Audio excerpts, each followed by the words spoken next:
something. The job that we have to do, the world can't do that.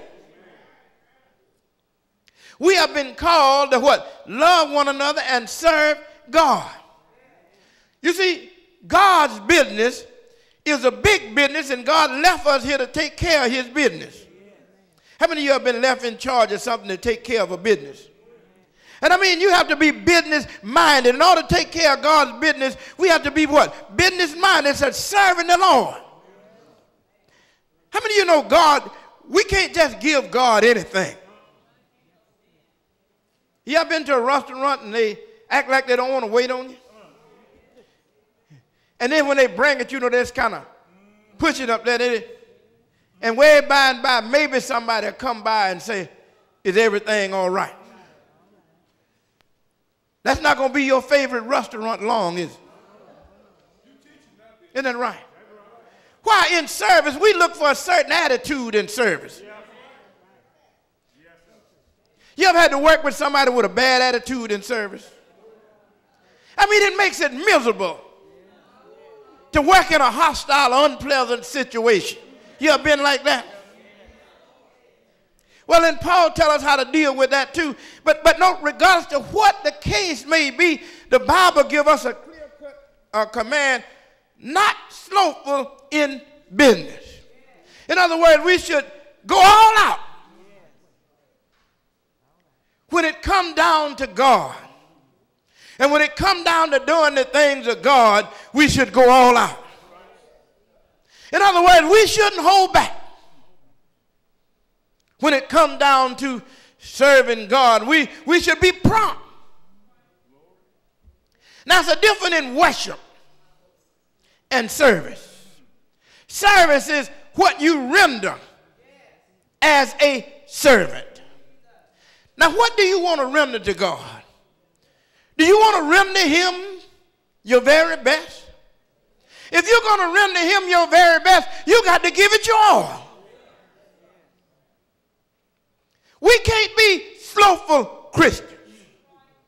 If we're going to get people saved, if we're going to build up the kingdom of God, if we're going to work in the kingdom of God, we have to be prompt. We have to be out.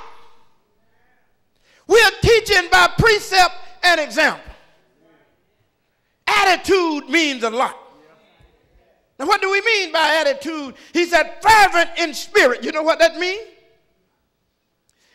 Fervent means you're supposed to be on fire. Fervent means boiling over.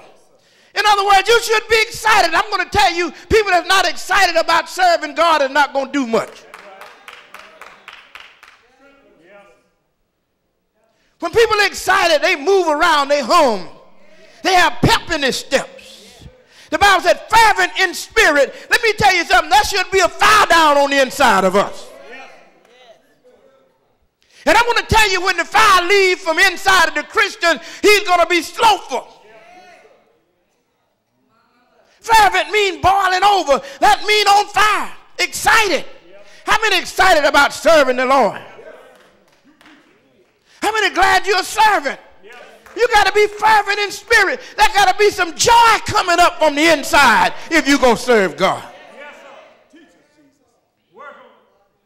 Said fervent in spirit. It's got to come from within.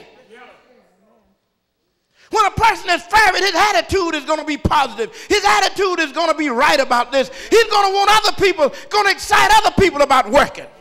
You know why it's hard for the modern church to get people to come to church? They're not excited. They see you washing your car on Sunday. They see you cutting your grass. They see you doing other things. If it's not exciting you, what make you think it's going to excite them? Fervent in spirit. Your neighbor is watching. The person you work with is watching. Other church members are watching. Your children is watching. You know why they don't want to come to church? They don't see you excited.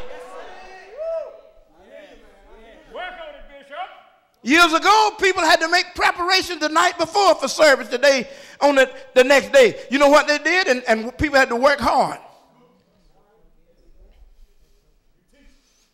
They didn't have a lot of gas like we have now.